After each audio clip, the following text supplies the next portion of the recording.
Sahana Bhavatu Sahanau Bhunaktu Saha Viryam Karavavai Tejasvinavadhitamastu Ma Vidvisha Bhai. Om Shanti Shanti Shanti. May Brahman protect us, may he guide us, may he give us strength and right understanding. May love and harmony be with us all. Om. Peace, peace, peace be to all.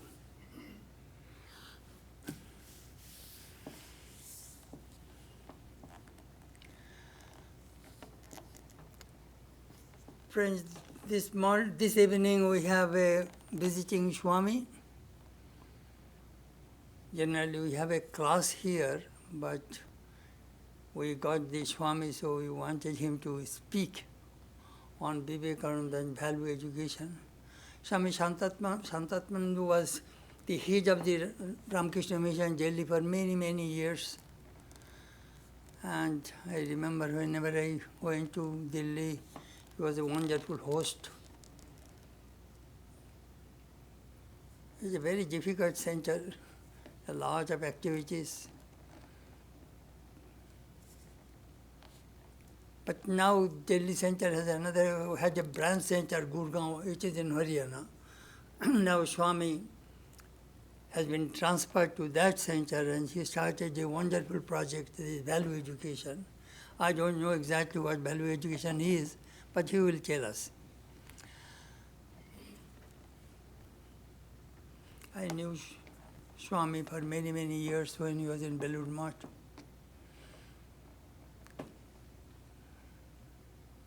Education.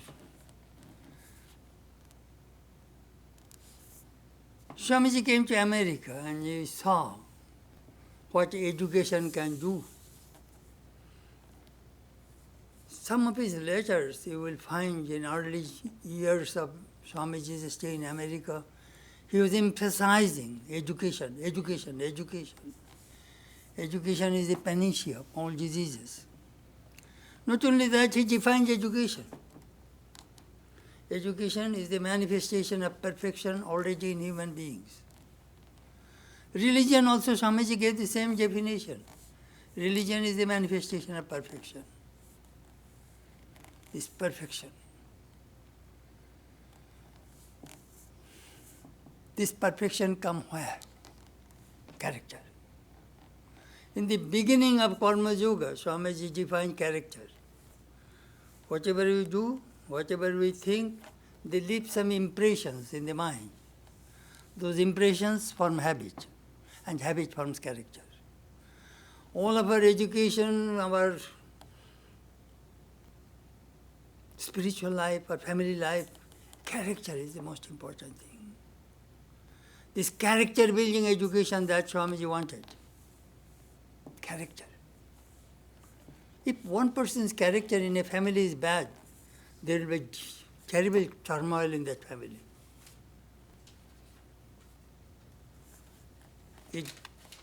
Real character, it brings steadiness. We all want a steady husband, a steady wife, a steady teacher, a steady children. Steady. Human beings are so unsteady nowadays. So Swamiji's value education would be a wonderful things to know so that we can build our character. So I shall not talk much. This is enough. Swami Shantatmananda will speak on Vivekananda and value education. Thank you.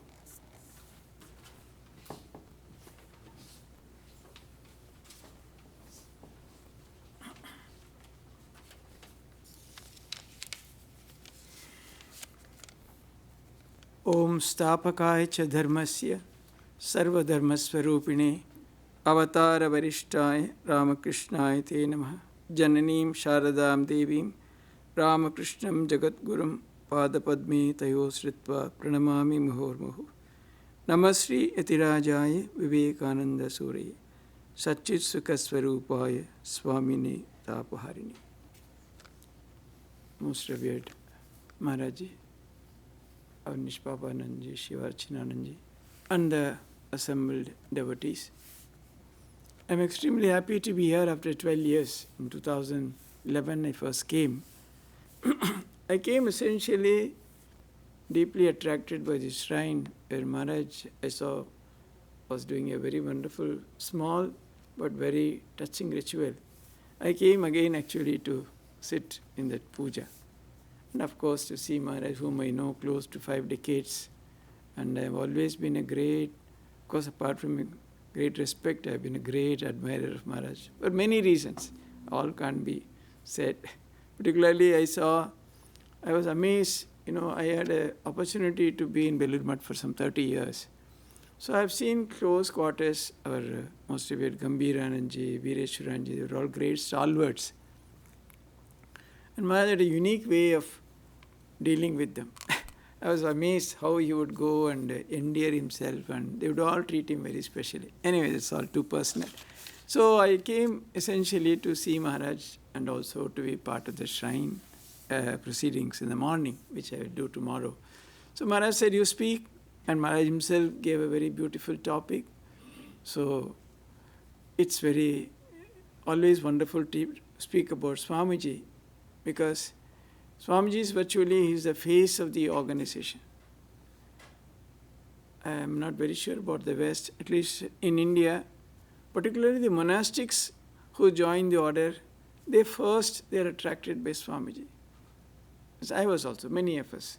Then slowly, as we grow older, we understand a little of Ma, and then further a little of Thakur, Sri Ramakrishna, like that. So, Swamiji made 2 important statements, or he gave 2 important definitions, as Maharaj himself told briefly. One, he said, each soul is potentially divine. The goal is to manifest this divinity and be free. Swamiji was always, he was advocating this freedom. It is so important. And then he also defined education as the manifestation of perfection already in a human being. Actually, both are very, very similar and are actually based on the Vedantic idea that we are the birthless, deathless, eternal Satchit Ananda Swarup, Atman or Brahman or consciousness or oneness. That is the idea. There is an underlying idea about all this. Both speak about the extraordinary nature of human being. When he was giving out talks, largely spiritual discourses, etc., in those contexts, perhaps he used more of the formal definition about the divinity of human being, whereas he defined, probably in a secular way, the same idea, because it is essentially the central idea that we are that supreme Atman. That is the underlying idea for both the definitions. But in a different context, talking about education, he defined education as the manifestation of perfection already in a human being. Actually, Swami Vivekananda went on a Bharat Parikrama, a pilgrimage on foot, say from 1886 to 1892. During that time, he was deeply appalled by the condition of the nation, which was once one of the richest countries of the world. This and his experience in the West, etc., made him say repeatedly, education, education, education is the panacea for all evils. He saw that the masses were in such a appalling condition because they didn't have education. So, whatever Swamiji spoke about education, he did not really speak so much about the academic part of it. He himself says, if I were to have my education again, I would develop the power of concentration and then gather facts at will.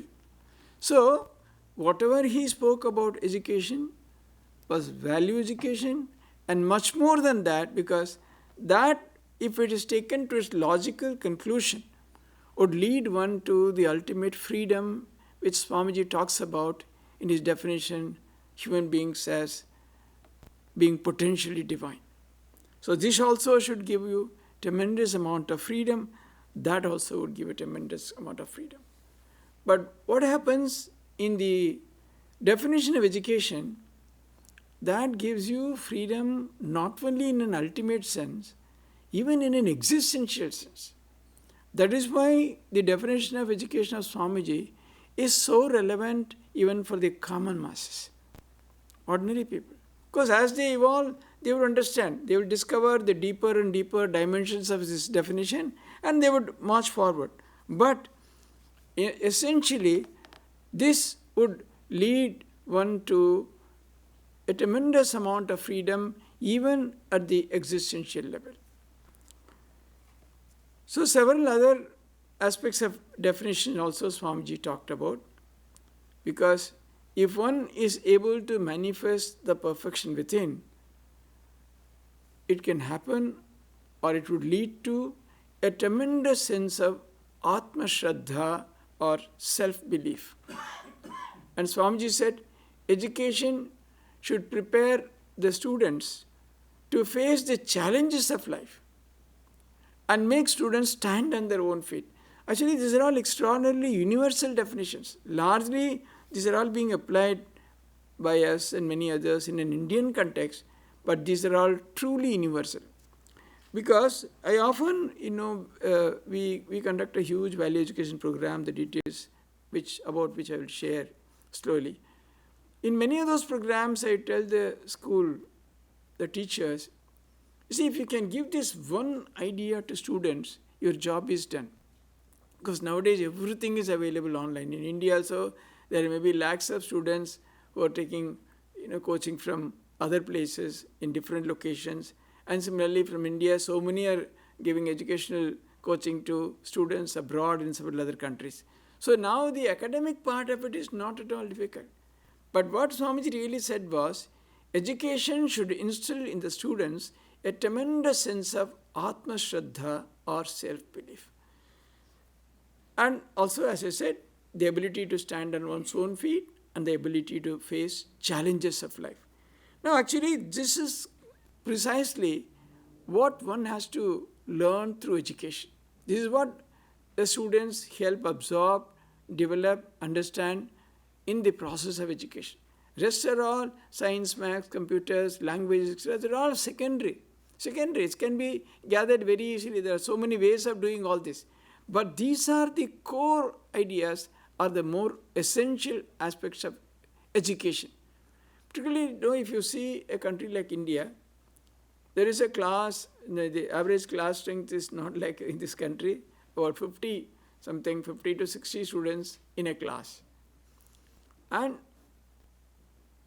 students who are very brilliant can challenge the teachers, and students from first generation learners' families, they all sit together. So much so, a good percentage of children, they are really not interested in what is happening in the class or in the school or with the teachers, because there is no connect. Of course, it largely happens everywhere, in every education institution. The bright students, they corner all attention, everything. All attention goes to bright students usually. They only do everything. So in a class of 50 or 60, maybe about 10 or so students, maybe another 10 or 15 who are okay, they can understand, they can pass the examinations, etc. The rest are all left kind of high and dry. Because particularly in India, the education is tremendously career-oriented. You have to become a doctor, you have to become an engineer, you have to score very high marks in the examinations, otherwise you are nothing. So these are leading to a lot of problems even now. In fact, children commit suicide after exams if they don't get the requisite marks and all that. So in all this context, this one idea, the idea of Atma Shraddha, if the students get it, probably, they would really have achieved much by way of education. Why? Because this idea of Atma Shraddha gives the student the feeling, I am no less than anybody. I may not be good in computers, so what? I can do something else. I can do some other business. I can even prepare tea and sell, anything can. There is one MBA who has become a very famous chai wala. His videos are all over YouTube. He's making millions every month. He started selling tea and he's become such a special brand. I mean, a huge crowd in front of his tea stalls, and all over India he's opened branches and he's making millions. So, ultimately, the success or failure in life does not just depend upon your academic qualification. There are many who have very high academic qualification, but when they go for jobs, they are total failures. They are not able to figure out how to handle people working with them, people above them or people below them. So as Swamiji says, education should instill in the students such a faith that they are able to face challenges of life and make them self-sufficient or stand on their own feet. So this one idea, if it is properly understood, probably this can give them a tremendous sense of confidence, whereby they will say it doesn't matter. And also through our program, we found that those who understand this idea, even academically they are improving remarkably. Because once that mental block is removed, that I am not capable, I can't do it, it's beyond me. Once that is achieved, students seem to progress remarkably well, even academically. So this is the beauty of this idea of Atma Shuddha.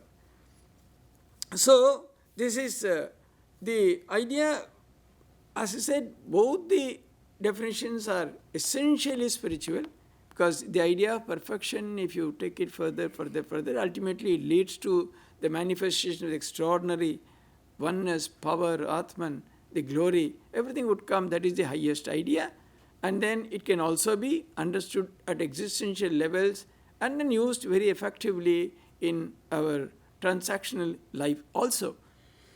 So essentially, what does this mean? Manifestation of the perfection already in man, already in a human being. What is his idea?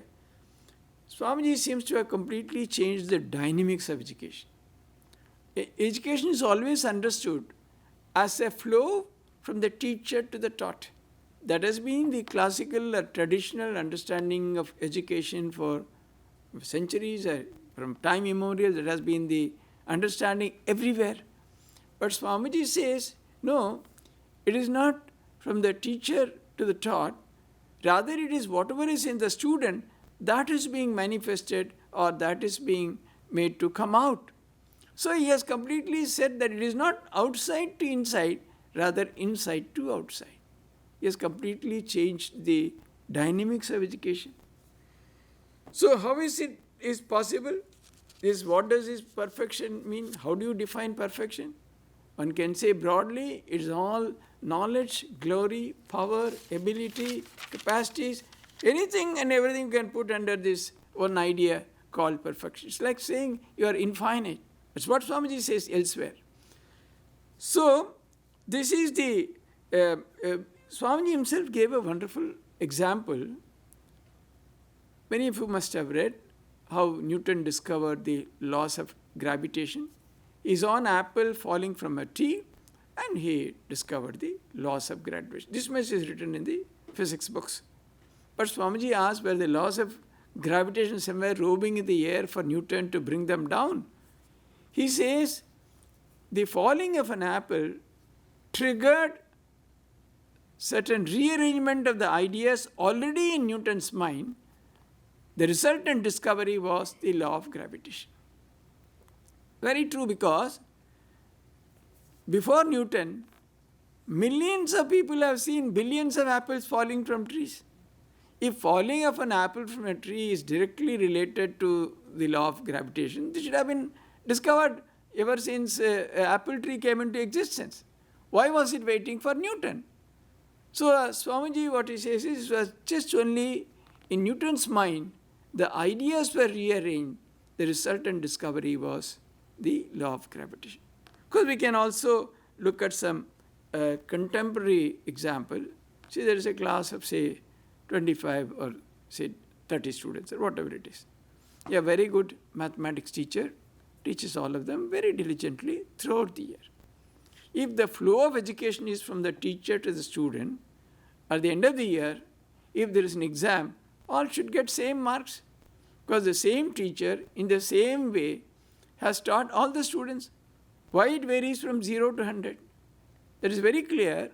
The teacher was only a catalyst or a person who triggered. Whatever was already in the student, whichever student had this mathematics spark in him, that got triggered by the teacher. And that person is able to manifest that mathematics, that ability to solve problems, understand maths, etc. And thereby he is supposed to be very good in mathematics. So this is very logical what Swamiji says is, so whatever is already there, the teacher, the school, the books, other conveniences, facilities, they're all only catalysts or triggers helping the students manifest that power or potential or capacity which are already inherent in the student. So ultimately, education, what should happen is the student should start believing. They must be made to believe that they are capable. They need not feel downcast or that they are not up to it or they are less than the others. All those ideas they must get rid of. Feel that yes, I have, if not languages, if not mathematics, if not computers, have many other options. I can do very well even beyond all this. Is it not? See, we all know Steve Jobs was thrown out of Stanford and he went on to revolutionize the computer world. So he was not found fit enough to study. So obviously there are many such examples in the world. So the students have to clearly understand this is how they should understand about themselves, and then they can really, truly and remarkably do well in their lives. Because we also see, particularly in India, I don't know how much is in this country, quite often the jobs even bright students do, they have very little connection to what they exactly studied. In fact, when they grow to big computer companies like Wipro or Infosys, etc., they have to kind of unlearn whatever they had learned in the college and learn something totally afresh. They are trained completely differently so as to function effectively. And we know there are so many instances where engineers becoming finance managers, fund managers, and so on and so forth. So all these are all exactly, it is not related to what is happening in the school. There are ways in which they can. Now this became a big challenge. How to convey this idea of education of Swamiji, which is all comprehensive. It's not only values, it's beyond values, it's beyond everything, in the sense that it's to give a sense of completeness, a total idea of oneself to students, whereby they can do exceedingly well. So it's not mere teaching of ethics or morality, anything like that. It goes even far beyond that. So actually, when I came to Delhi, I saw Delhi has more than 10 million students, even at the school level. And nothing very specific was being done for those students, although there were several institutions trying to do some program or other. So then we thought that why not? Swamiji said so much education is a panacea for all evils. Can we develop something which is very relevant to students? That's how the journey started sometime in 2008 or 9, when we developed a 1-hour multimedia presentation called Success Formula. Because at that time, it was very difficult initially to even enter the schools, because we thought that we are a religious institution and we shouldn't be allowed to teach anything. And there was always a secular versus sacred, that controversy was going on at those times. Now it's very different. So then, that was a huge success. We did about 700 programs, 700 schools. What was that? We found that what is really success? Because children are interested in success. Once we said it's a success formula, schools gave us the entry. So what is a success? Is it getting a first mark somewhere, some prize somewhere, or winning a tournament, something like that?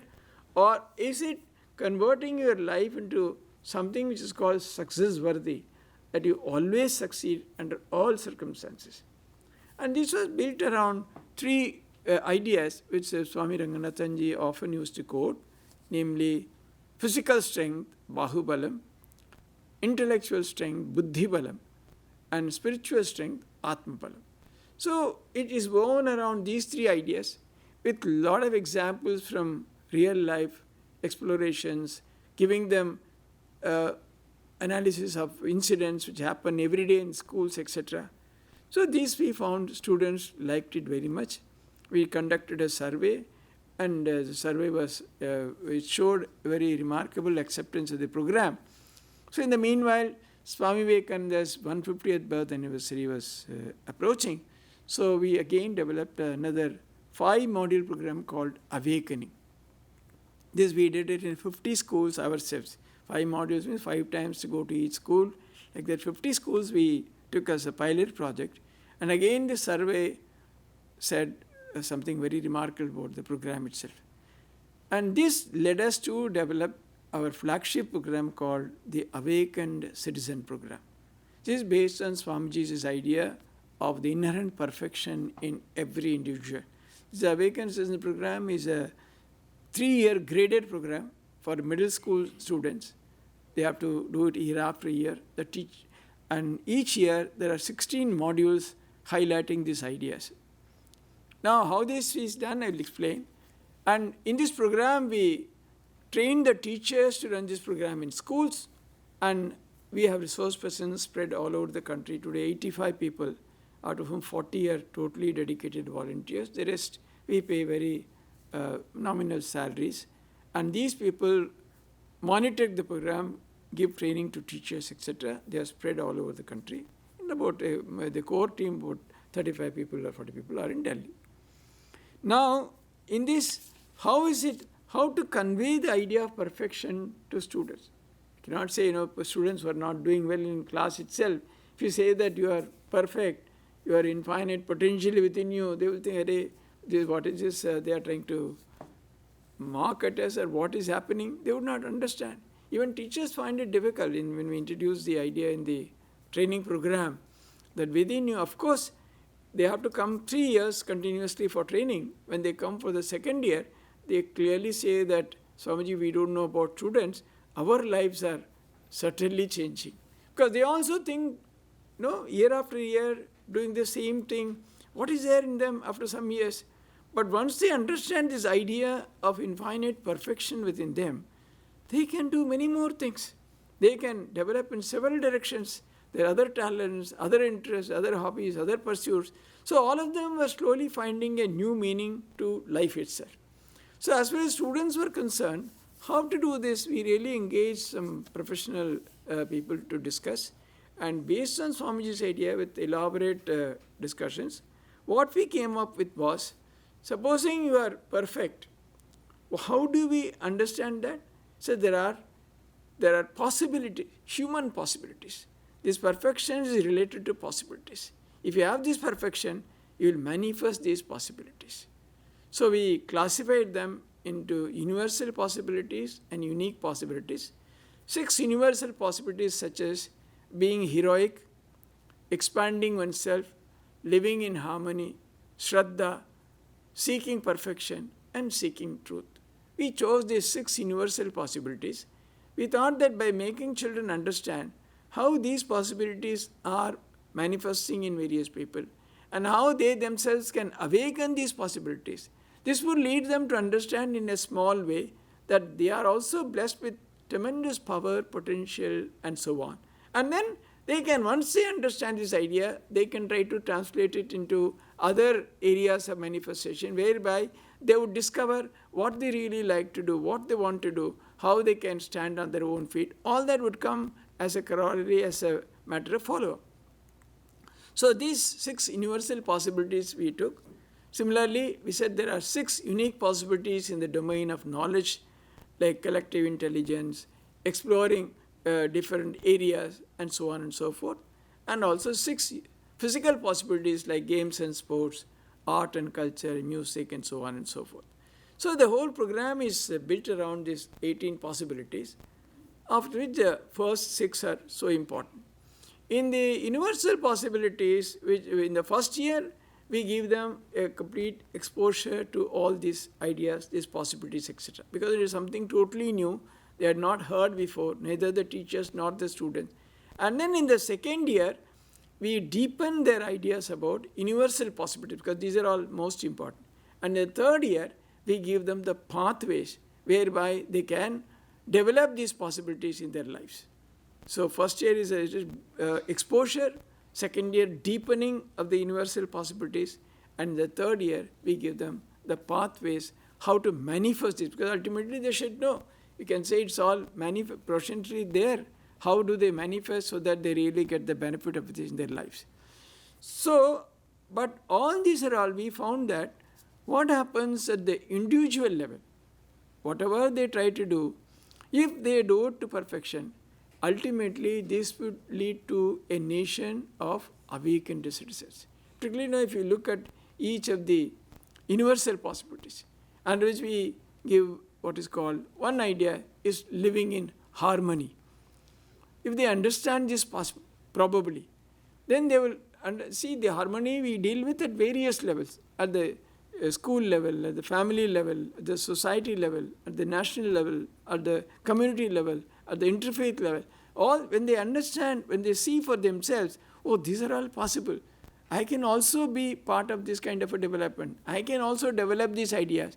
They seem to respond very well. There are many, our website is full of because every school, once our resource persons go back to school, they collect small video clips during the discussion. They go and see how the teachers deal with the students in classes, how the program is happening, how they can be motivated. Then, when they share these ideas, then they take small video clippings and then they upload it in your website. See, physically challenged, speech impaired students have openly said that after undergoing this program, we feel that it's possible for us also to do so. Previously, we always used to feel so depressed, left out, even thought of quitting school. But after this program, we feel that it's no longer necessary. We can do it, and we can definitely be leading a worthy life that way. Ultimately, students should, when they come out of school, by that time, whatever they might have achieved academically, they must feel confident about facing life, about handling situations when they grow up.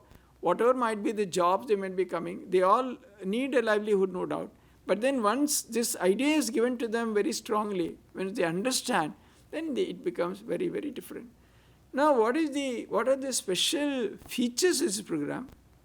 And what we give training to the teachers? We tell them that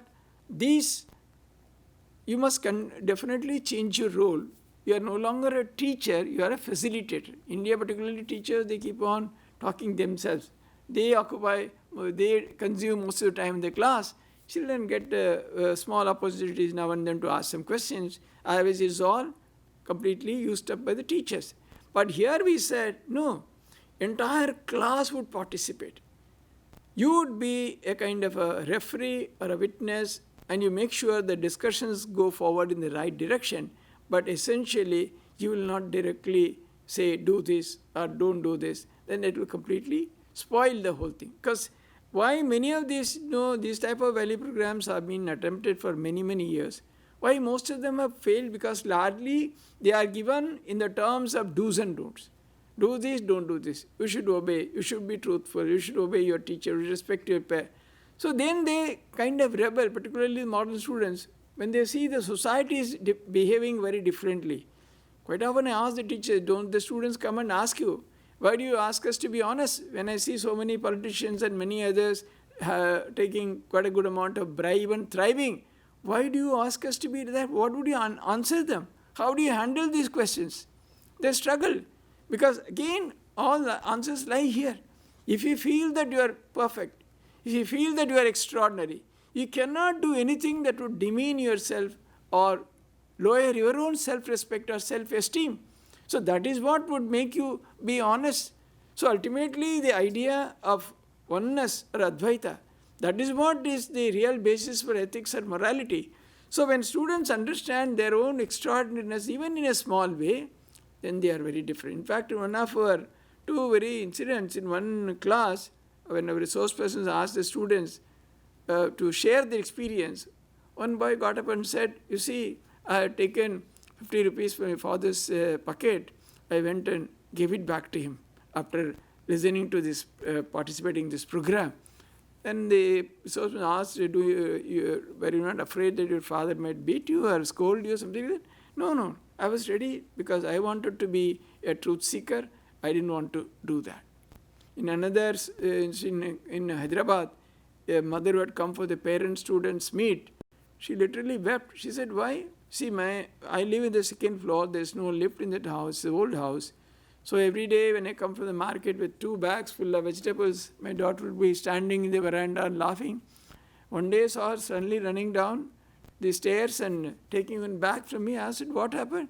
No, we have been told to expand in our Awakened Citizen program, how we should accommodate, expand, take others also into account in our behavior. So it is showing remarkable results because, of course, it is today spread to around 6,000 schools from Kashmir to Kanyakumari. More than 60,000 teachers have been trained and 12 lakhs, 1.2 million students have been touched. Of course, one has to work quite a lot to make it a deep and well-absorbed program. Now, one of the, for example, how these ideas are dealt in this program, we are taking a large number of real-life explorations where the students can directly relate to that incident, something very, very similar to them, very similar to their own experience. Then in the whole class debates, deliberates, what is right, what is wrong, whether to do this or not do this. And finally, collectively when the children decide that this is how they should behave, then that remains a kind of, deeply embedded learning, probably lifelong. That is how transformation, that's why we say that this program is for transformation of mindsets. It's not just, teaching do's and don'ts to children, rather it is for transformation of mindsets. See, one example, in one exploration is, a student comes back from home and he finds that his grandmother is having fever, she is sick. And immediately within a couple of minutes he gets a call from one of his very close friends and he says, it's a very important party, you must come today. Now whether he would sit by his grandmother, serve her, give her medicines and water, etc., and give her company, or should he go and attend the party? Now the whole class gets into a discussion. You see, so much is welcomed even by the so-called, laggards in education because they find here is an equal opportunity for everybody. Every student is treated equally. So he has a great chance to participate. Otherwise, he or she is not allowed in other academic discussions. So everybody participates vibrantly. Some would say, no, he has to be with the grandmother. Some would say, no, he has to go for the party. Some would say he must keep the medicines, etc., and then go. Some would say he can go for some time. All kinds of opinions emerge. Finally, when the majority of the students think that this is how it should be done, then that becomes an accepted thing because it is through peer learning. It's not because the teacher has imposed it from above, no, you should do this. And then the teacher says even at the beginning of the discussion, no, you should be with your grandmother, that's what you should do as a responsible grandson. Then the whole thing would fall flat. Because in each house, the situation might be different. This grandmother might be a person who probably scolds this child every day. Obviously, he is not able to relate to her. Or she might be complaining of fever every day. So he can't do anything at all. So, for each child, the situation might be different. That is why when they discuss in the class, they would keep their situation in mind and discuss elaborately. So finally, when the majority come to a decision, yes, it's better to give up the idea of going to the party and stay with the grandmother who is sick, probably, that is what would become a embedded learning for the students. Like that, there are many examples. Then we also bring real-life heroes to impress upon them. For example, there was an elaborate discussion about Kurian, who is considered the father of white revolution in India. He brought about a huge revolution in milk production. He first went to Gujarat. He was an engineer. He was a qualified engineer. When he went to the Amul factory, he was just to take care of the machines, etc. Suddenly he saw the plight of the farmers. They were not getting the right value or price for the milk they supply. because last time much of it would go to middlemen. So simply he organized them, and slowly he developed a wonderful cooperative called Amul, by which millions of farmers are being benefited today. Now, when we place this example before students, we tell them, that was not his job at all. He could have been very happy being a technocrat, taking care of the machines, etc. But, because he had expanded himself to such an extent, he thought that the problem of these millions of farmers is my problem. I should get into it, know about it, how it is all done, how milk is supplied, how it is gathered, how their lot can be... See, at every stage you have to struggle for a number of years. Initially they had to, throw away several thousand liters of milk because middlemen would not buy at that rate. But they stuck to their guns, they stuck to their decision. And finally he won, and it has become a great model.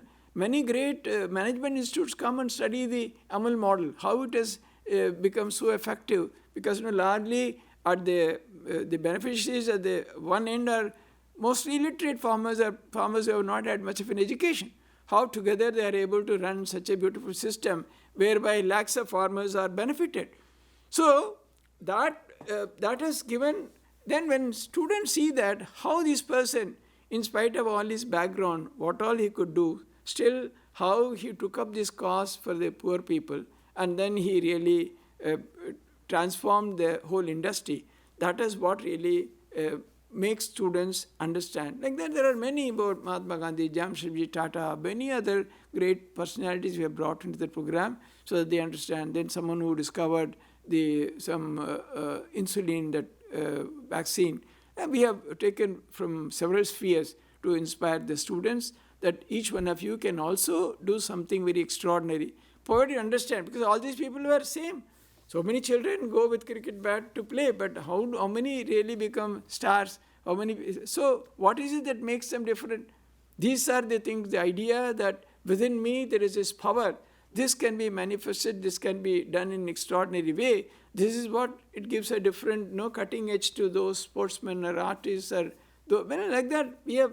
So this whole thing is, because it is centered, student-centric, and they have all been in classroom situations and real life situations taken from everyday life, it has really gone very well with the students, and we find a great transformation slowly but steadily in the lives of students as well as teachers. So that it goes on. It's a 3-year program. Many schools, government schools, etc. have all enrolled into it. And then the success of this program has led us to develop now one for the primary schools. Now they say primary school is also important. Initially we started attending the secondary schools because that was the most impressionable age that is important.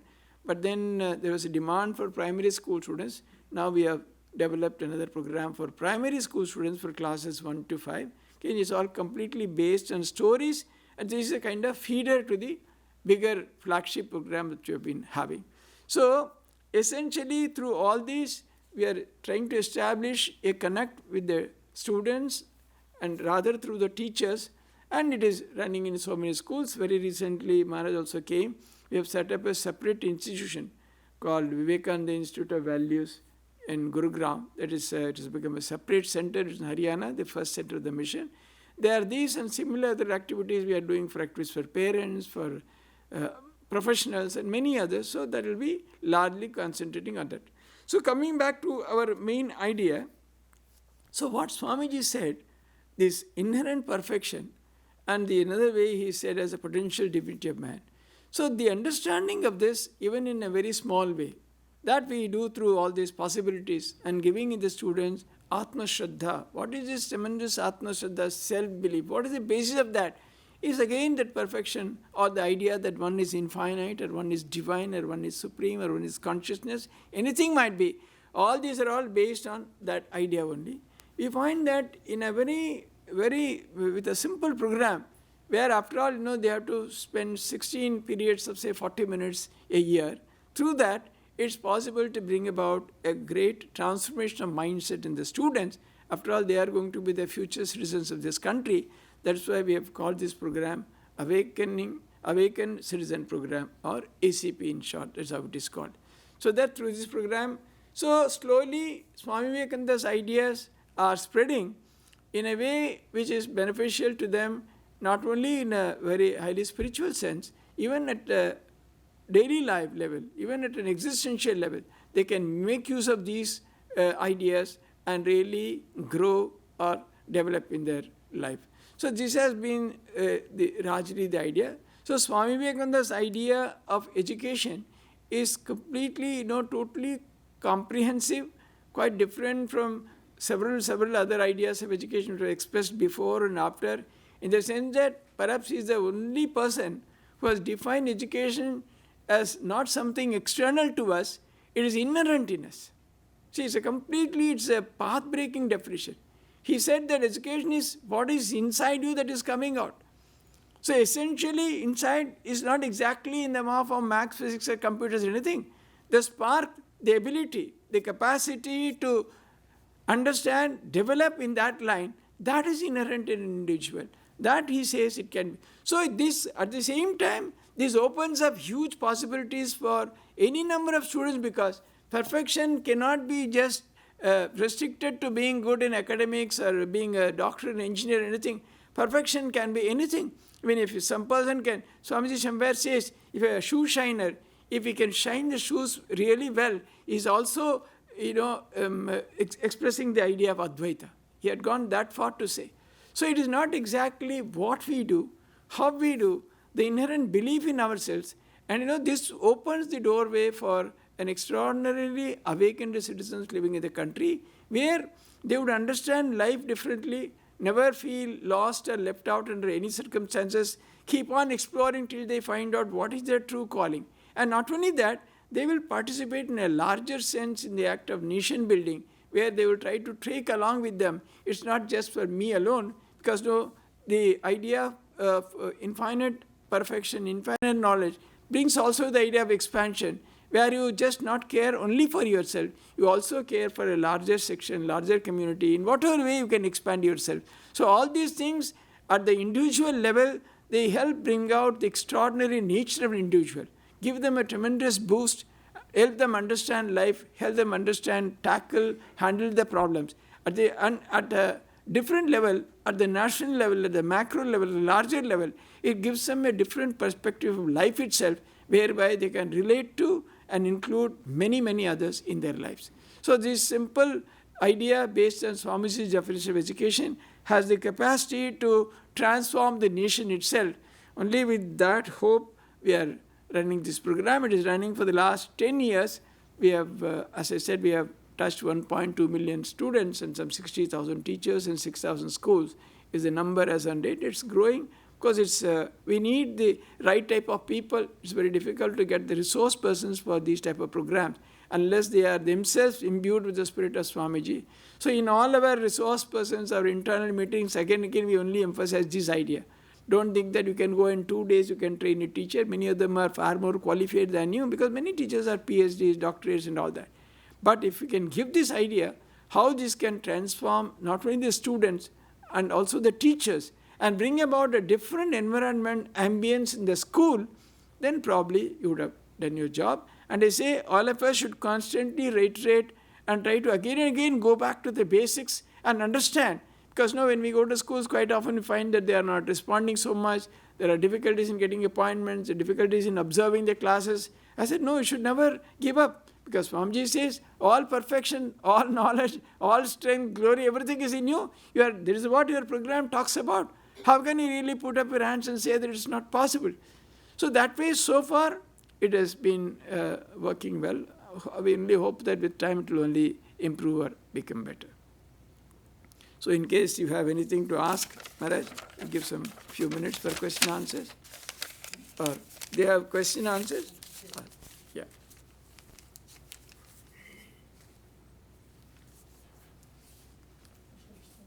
Yeah. Yes.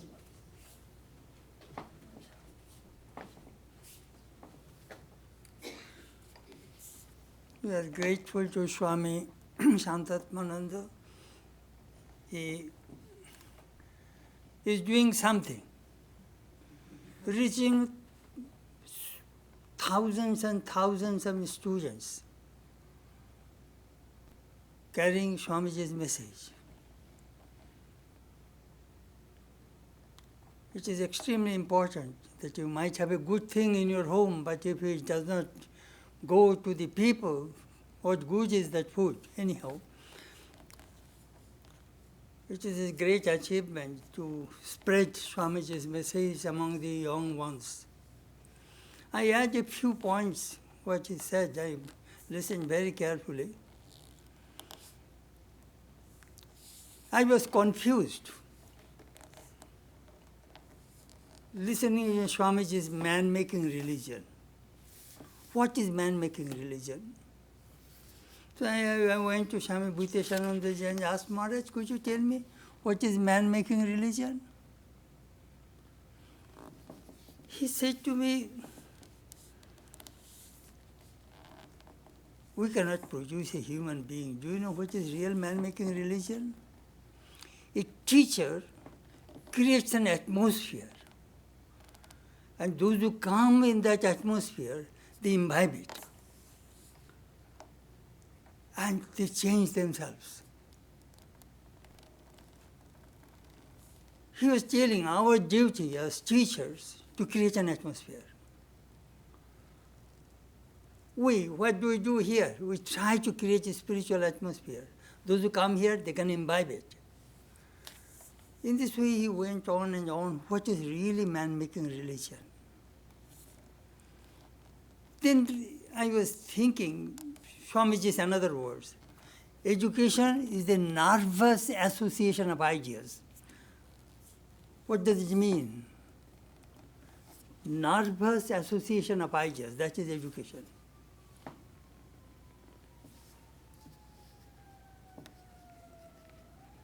Then we explain, do you know what does it mean? Look at Sri Ramakrishna's education. He says, I cannot touch money. If any metal touches my body reacts, my nerves reacts. So his education is so perfect that any metallic thing he touches, his body reacts. But our education, we take it, but it does not go into our nervous system. It does not saturate our body, mind, organism. Swamiji praised highly the Western education. But he made a comment, the drawback of Western education. Do you know what that means? Swamiji says, too much brain, little heart. Imbalanced. Western people, tremendous intellectual discovery, invention, this and that, but the heart aspect, feeling aspect less. That's Swamiji said. Feelings. That is very, very important. If you reach Swamiji's education system, he asks, do you feel? Some people feel, but they do not execute their feeling. Did you find out the way? Second. Third, if you see the way, will you be able to hold it till last? Education. Another point I want to add, Swamiji made Gurugriya Bhasham. Living, a student should live with this teacher. Last 2-3 years, I was listening that the students have a laptop. Teacher is teaching, it is online. That confuses me. I belong to old school. We used to go to school with our books, with our papers, and the teacher used to teach us, and we have some kind of connection. That is lacking in the present generation sometimes. They learn everything through the computer. I heard one story. There was a principal of a Christian college in Ranchi. He made a remark, Ramakrishna is the most wonderful teacher. He had personal relationship with each student, and he trained them. Under me, 30,000 students. That principal was telling. I have 30,000 students. I do not know each one of them. I do not know any of them. But I am the principal of 30,000 students. Modern education, I sometimes tell this Washington University, they sell education, the students buy education. That's all. Selling and buying. No personal relationship.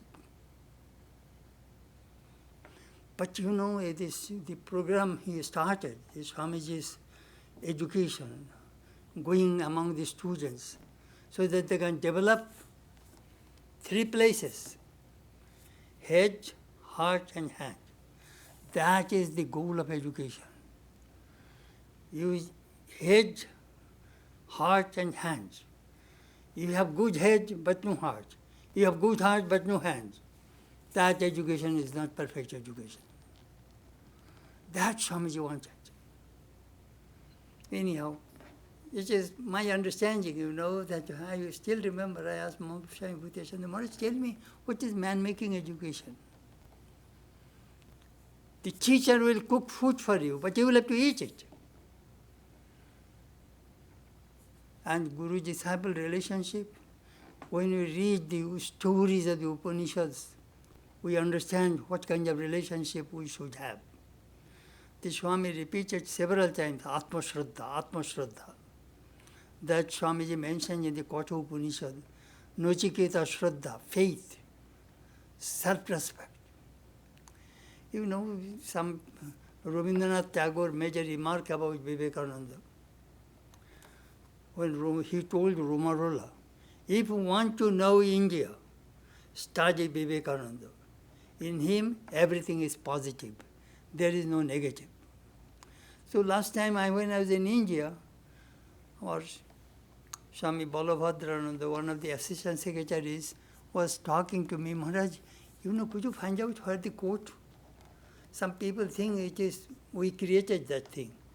We found, it is an old Udbodhan, I think in 1930, late 30s, somewhere, he found the quote where Rabindranath Tagore made that statement. Positive ideas, nothing negative.